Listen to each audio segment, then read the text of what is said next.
Bueno, eskerrik asko, eta jarraitzen dugu 9. puntuarekin, dekretuak eta berri ematea, dación de cuentas de decretos, mesedes lehenengo zenbakia, eta gero azalpena. Primero número y luego aplicación.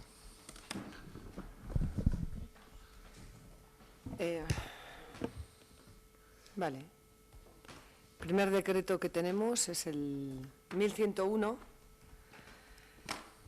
y aquí queríamos hacer una pregunta.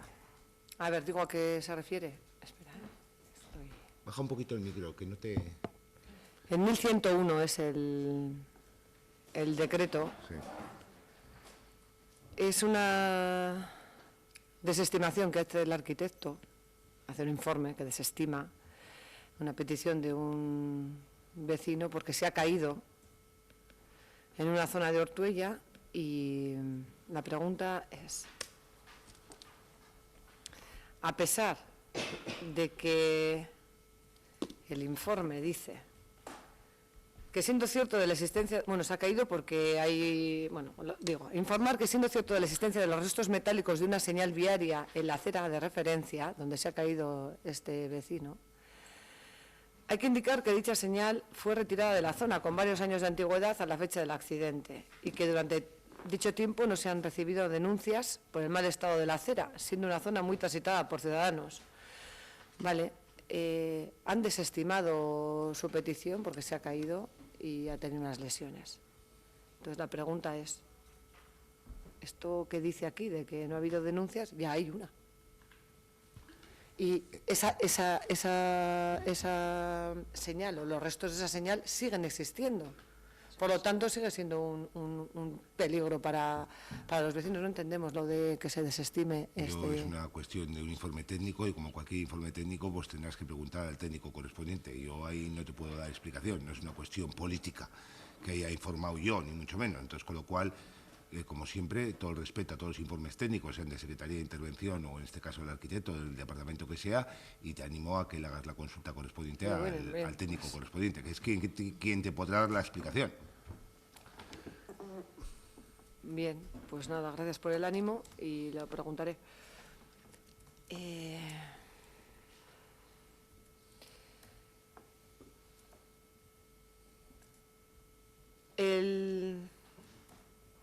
Es normal, no sé si te preguntaré a ti o no. ¿Siguen apareciendo nombres? ¿Tienen que seguir apareciendo nombres o lo normal es que aparezcan iniciales? A ver, los decretos no son públicos, ¿eh? Eso quiere decir que partiendo de es una pregunta. Vosotros disponéis de los decretos, pero en vuestra condición de concejal, con lo cual no tiene que tener una exposición pública. Nosotros procuramos que no aparezcan los nombres. Lo que pasa es que yo creo que arrastra el decreto, parte del nombre del decreto coge el título del expediente.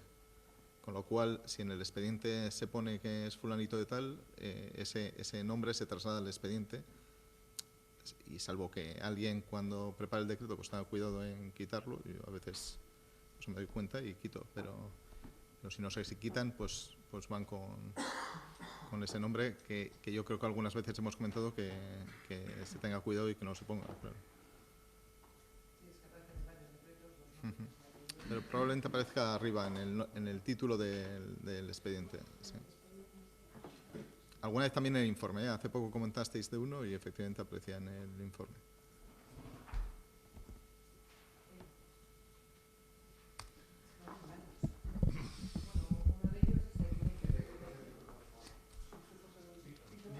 Uno de ellos es el 1137 y bueno, ahora mismo estoy viendo la solicitud de varios solicitantes y ponen los nombres también. Les pongo cara a estas personas porque las conozco. Entonces, no sé, o sea, si estamos en la privacidad de datos y demás, si esto debería ser así. Se procura, creo que te ha comentado que se procura quitar y se procurará, pero en algunas cuestiones, sobre todo con el sistema de FirmaDoc, bueno, igual no es viable, ¿no? De todas formas, en vuestra condición de concejales y concejalas, lógicamente, dentro de la Ley Orgánica de Protección de Datos, el único que se notifica y es público es al interesado, lógicamente, que se da curso, entonces, con lo cual, en la medida de lo posible, pues se ponen las iniciales, pero en otros casos igual no es posible, no lo sé, que ahí los conozco.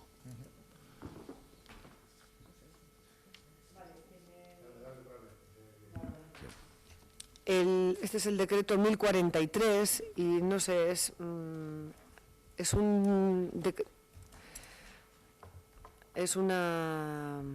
tiene que ver con las bases de la contratación, con las solicitudes, ¿no? Que se presentan a las bases de contratación laboral de personas desempleadas. Vale. El secretario, hay un paso que os habéis saltado, que es el de la exposición en el... Ay, es que lo tengo apuntado por aquí. En el BDNS, las bases de datos nacional de subvenciones. Pero luego con un reparo, pues lo habéis... con un reparo. Con el decreto, pues lo habéis levantado el reparo y ya está. Pues nada, que se funciona... Esto es una manera vuestra de funcionar, quiero decir. Fuera parte del informe que realiza el secretario, que se pone reparos y que nos lo saltamos, os lo saltáis, hay un reparo de ilegalidad y por decreto lo habéis sacado adelante. Esto... ¿Tenéis algo que comentar? Sí, en este caso, lógicamente, el Pleno Soberano aprobó las bases y pensábamos que eso eximía de la publicación en la Base Nacional de Subvenciones. No se hizo el trámite y, bueno, pues se levantaba el reparo por no perder tiempo, nada más. En otros casos, pues puede ser por... De ilegalidad reparo de ilegalidad, vale. Sí, el decreto de que no se ha seguido la cuestión correcta y era por no demorarlo, pero esas bases fueron aprobadas en pleno y, bueno, exige que se deben publicar. Entendíamos que volver a un plazo de publicación y demás, pues aprobarlas cuanto antes y que, bueno, pues que surjan su efecto esas bases. Vale, pues por nuestra parte no tenemos más decretos. Es que de Casco Zoraida, Aitor.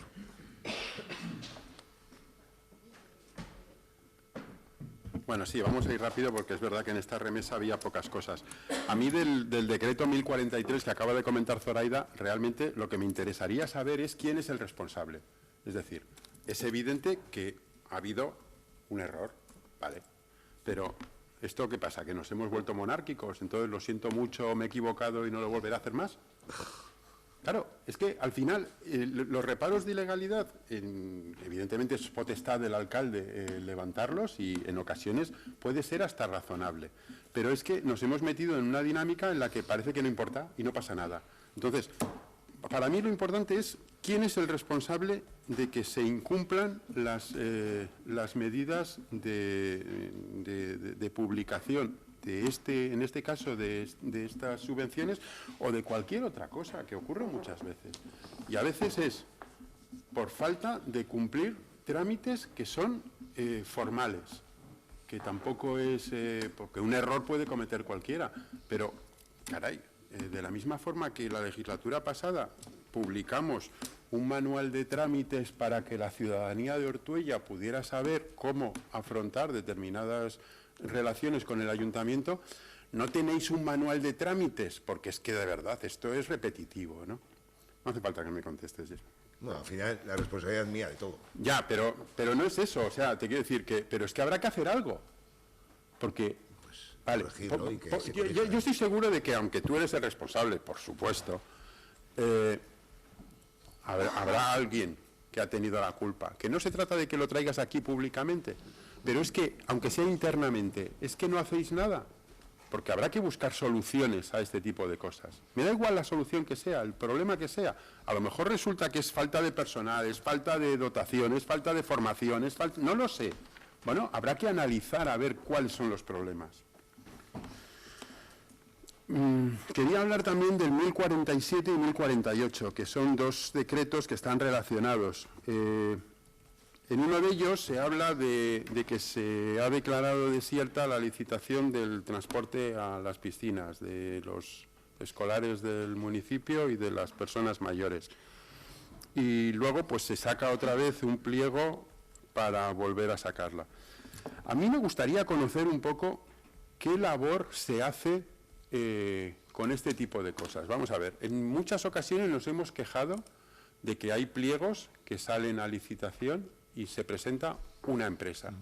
Es verdad que hay veces que lo raro sería que se presentara más de una empresa, como por ejemplo pudimos el mes pasado cuando hablamos del contrato que se había hecho para el suministro de material deportivo en el polideportivo, tal y como estaba hecho el pliego. Lo raro hubiera sido que hubiera más de una empresa. Pero bueno, normalmente a veces nos ocurre que presentamos, se presentan pliegos y se presenta solo una empresa. Aquí hemos ido más lejos, aquí no se ha presentado nadie. Yo supongo, quiero pensar, que habréis hablado con la empresa que está dando el servicio, que habréis, quiero pensar, analizado cuál es el motivo.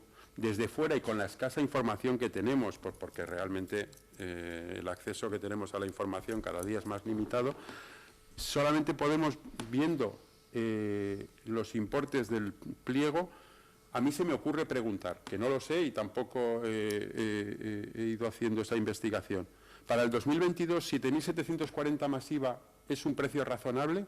Para el 2023, 13.500 más IVA es razonable. Estamos forzando a lo mejor a que las empresas digan, estos están locos, que los lleven ellos a UPAs si quieren.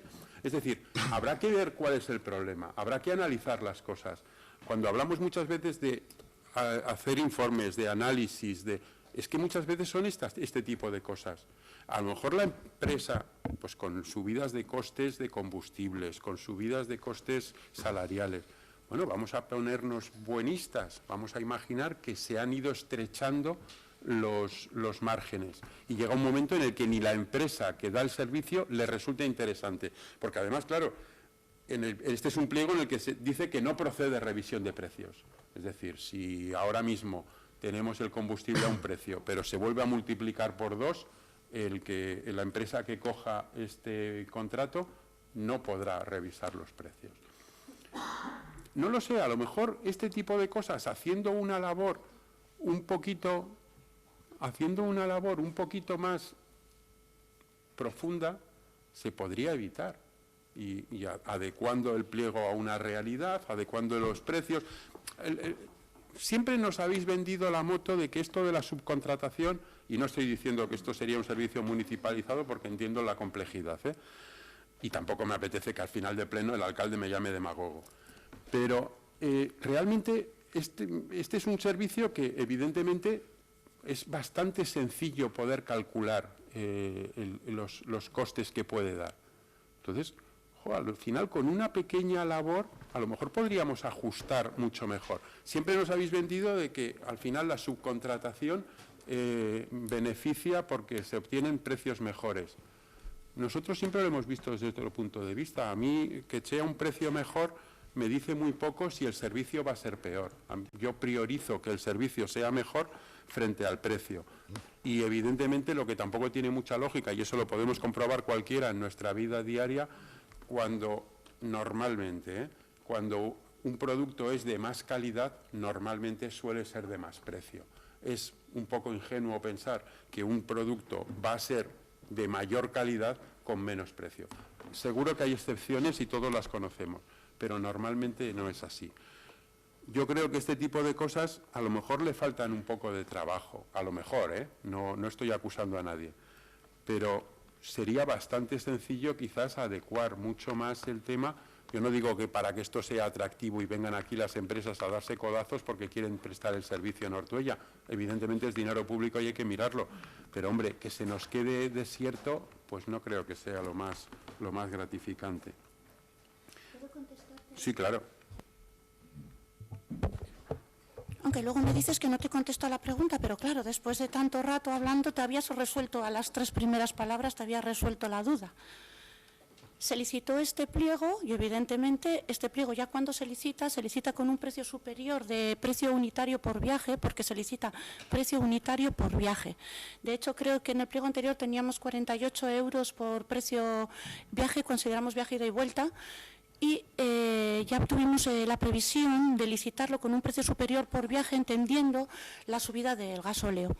Entonces lo licitamos, creo que, si no me confundo, a 60 euros por viaje, creo que fue, o sea, creo que fue de 48 a 60, creo que fue una subida de 12 euros, porque estimamos una pequeña, el porcentaje que iba a subir el propio gobierno vasco a los autobuses escolares, más o menos, estimamos ahí en eso, y con ese valor licitamos por un precio superior por viaje, entendido que el gasoil había subido.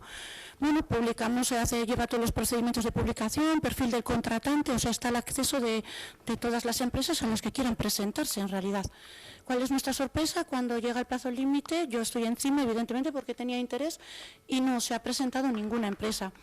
Entonces, en el momento en el que se termina el plazo y no se ha presentado ninguna empresa, digo yo, me cachis, ¿por qué no se ha presentado ninguna empresa? A lo mejor, digo, yo creo que hemos calculado bien el precio para poder licitar, pero igual estamos confundidos. Entonces, llamamos por teléfono a la propia empresa que estaba prestando el servicio, evidentemente, por saber si es que no se habían presentado, porque el precio porque en algunas ocasiones cuando licitas algo y pones el precio bajo, ya te llama y dices, oye, que eso no va a dar, ¿no? Y digo, porque igual habíamos licitado mal, el precio no lo habíamos puesto bien, y cuál es nuestra sorpresa en que nos traslada que no se habían enterado, y que de hecho, esto ya lo dicen ellos, de hecho, ellos tienen personal que se dedica a hacer el seguimiento de las publicaciones que hay para los pliegos, y que en este caso no se lo habían trasladado. Bueno, entendiendo que el problema ha sido, no me preguntes por qué la gente no se ha presentado, o esta misma empresa nos dice que a ellos no se lo han trasladado la persona que tienen, que está pendiente de las licitaciones, volvemos a abrir el plazo. Y en este caso lo que hacemos es llamar a unas cuantas empresas, en vistas de que la gente no se ha enterado, y llamamos a unas cuantas empresas, así cogemos unas cuantas y decimos, oye, sacamos a licitación esto, oye, sacamos a licitación esto, oye, sacamos a licitación esto y sacamos a licitación esto. Sin más.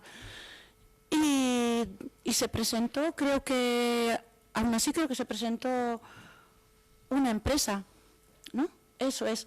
Y también quería decir que la propia empresa que estaba, o sea, no tenía inconveniente en continuar prestando el servicio al precio que estaba. O sea, y nosotros habíamos licitado por un precio superior. Evidentemente, como nos gusta tener todo correcto, nosotros licitamos el servicio para tenerlo el contrato legal. Y se presentó otra empresa que entró, que fue, creo que Simón, me parece, que es Transporte Simón, quien está prestando ahora el servicio. Me refiero que cuando me dices que igual hay que trabajarlo más para ver el porqué, si las empresas no, en este caso el precio no ha sido. La comunicación entiendo que tampoco, porque se mantiene la publicación en el perfil del contratante al que tiene acceso todas las empresas, y no se presentan. Volvemos a licitar y sí que hicimos unas llamadas previas a empresas. A mí no me suele gustar llamar a empresas para decir, oye, ¿qué sale esto? Parece que otra cosa. Pero bueno, no nos quedó otro remedio que el propio técnico cogió unas cuantas empresas y llamó y avisó y les dijo que estábamos licitando este servicio. Entró una empresa que no es la misma que estaba prestando el servicio, se acogía a las normas y hay en eso, pero tuvimos en cuenta el precio. De hecho, el contrato es cortito por esa razón, bien a favor o en contra, que el precio del gasol pudiera subir más o pudiera bajar. Entonces hemos licitado por un precio y el contrato es cortito, o sea, creo que hemos licitado por 1 año o 2. No sé si es 1 año, tiene precio para el primer año, solo tiene un año, porque estábamos pendientes de que luego no nos vayamos a quedar porque suba demasiado el gasoil y no nos hagan el servicio, o porque también baje, y tampoco el dinero público hay que tener cuidado con él. Los precios diferentes para el primer año y para el segundo año son distintos porque conllevan menos número de viajes, menos meses. Se licitaba octubre, noviembre y diciembre, como es precio unitario por viaje, hay tantos viajes, por eso son 7.000 y pico. Y para la segunda chanda, que es de enero a junio, entiendo, o mayo, junio, porque hay un servicio que continúa en junio, el precio es superior porque evidentemente hay más viajes, y como es precio unitario por viaje, pues es precio superior. Por eso se licita, tiene un precio para 1 año y otro precio para otro año, porque se cogen los precios unitarios por viaje. Vale, es que ricasco. Sí que es verdad que, bueno, la explicación es suficiente, lo cual, bueno, sí que mantenemos el hecho de que hay que intentar ser vigilante, porque nos pasa demasiadas veces pliegos que solamente se presenta una empresa, ¿no? Y bueno, quería acabar con un pequeño guiño, pues bueno, un divertimento para... Y es el decreto 1135. Entonces me sorprende, una vez más, no es la primera vez, que haya una segunda transmisión en las viviendas de Ortumendi, que con el nuevo cálculo que hay que hacer con el precio del módulo llega a 380.000 euros y, sin embargo, el ayuntamiento deje pasar la oportunidad de comprar un piso a precio de chollo por 225.000 euros. Fíjate qué oportunidad más buena para poder tener vivienda municipal en el patrimonio del ayuntamiento. Entonces, bueno, algún día asumiréis públicamente lo que hicisteis con Ortumendi, que fíjate a qué extremos está llegando ya esto, ¿no? Sin más, no tenemos más decretos. El ayuntamiento cuenta con más de 90 viviendas en Allegas, creo que un número suficiente de patrimonio comparado con el municipio de la zona. Entiendo que no necesitamos más vivienda. Muy buenos, nunca defraudas. Es que de casco.